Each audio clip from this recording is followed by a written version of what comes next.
Reels वाली बहू। प्रज्ञा को रील्स बनाने का बड़ा ही क्रेज है और वो दिन भर रील्स बनाती रहती है।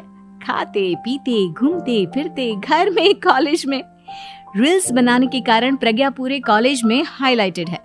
जहां उसकी रील्स सभी को पसंद आते हैं, वहीं मनीषा चिंता में डूबी रहती है। एक रोज जब खाते हुए प्रज्ञा रील्स बना रही होती है, तब मनीषा कहती है, एक मिनट भी चैन नहीं है इस लड़की को।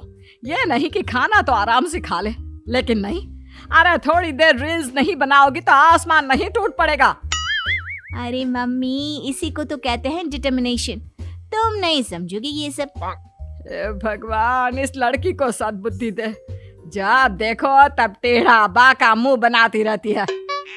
मनीषा की बात का प्रज्ञा पर जरा भी असर नहीं होता और वो खाते खाते रील्स बनाती रहती है।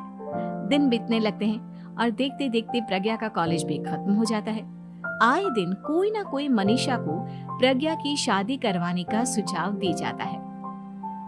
सब ठीक ही कहते हैं, प्रज्ञा की शादी कर देनी चाहिए। अपने घर के काम काज में व्यस्त हो जाएगी तो खुद ही ये रील्स और नाच गाना बंद हो जाएगा।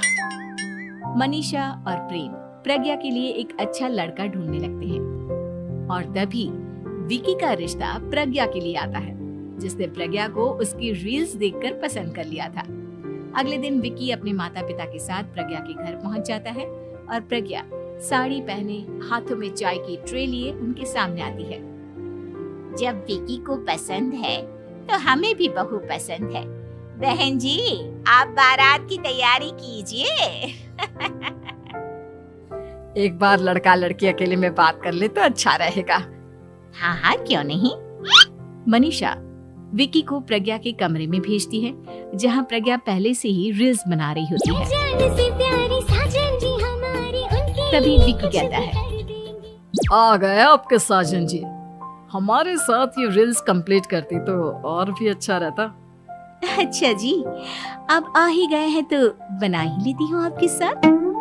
दोनों मिलकर रील्स बनाते हैं। जब वी मीट और तुरंत पोस्ट भी कर देते हैं। फिर विकी कहता है, जब आप साड़ी में चाय लेकर आए तब मुझे लगा कि कहीं मैं गलत घर में तो नहीं आ गया।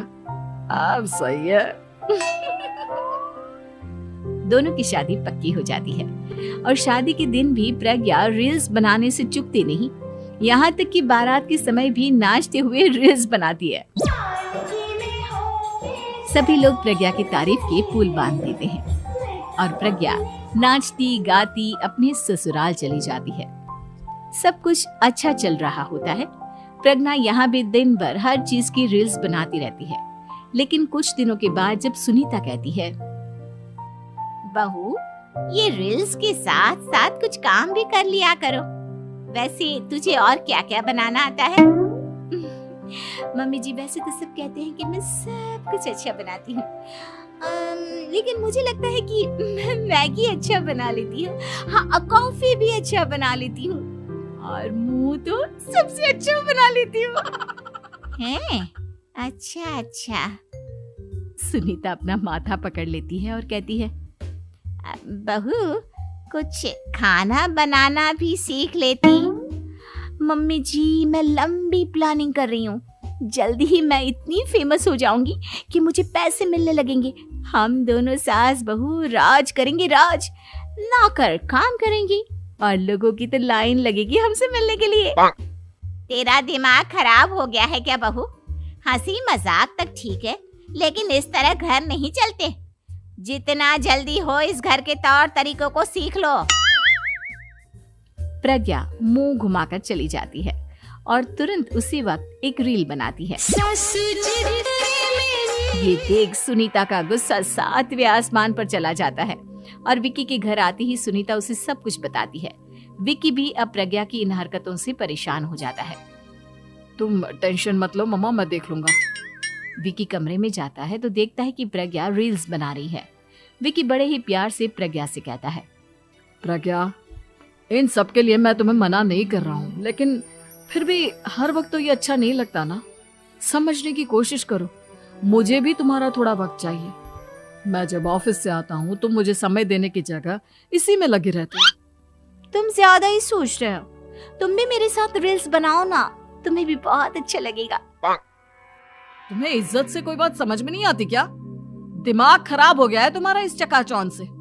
अगर तुमने अपना रवैया नहीं बदला तो मैं तुमसे दूर चला जाऊंगा। तुम ही रिश्ता लेकर आए थे, मुझे लड़कों की कमी नहीं थी और ना आज है। विकी दरवाजा पटक कर चला जाता है। धीरे धीरे विकी प्रज्ञा से दूर होता जाता है। एक रोज मनीषा प्रज्ञा के ससुराल उससे मिलने जाती है। तब सुनीता उससे कहती है, बहन जी, अब आई हैं तो कुछ दिन यहाँ रहकर जाइएगा, आप ही का घर है। हाँ मम्मी, बहुत दिन हो गए तुम्हारे साथ एक भी रील नहीं बनाई मैंने। प्रज्ञा तुरंत अपने फोन में रील्स ऑन कर लेती है। ये सब मुझसे नहीं होता। तेरा ये भूत अभी तक नहीं उतरा क्या? बहन जी, आप कुछ कहती नहीं क्या इसे?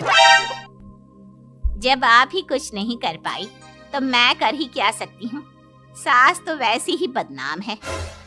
शाम को घर की लाइट चली जाती है और मनीषा प्रज्ञा से कहती है, मेरे घुटनों में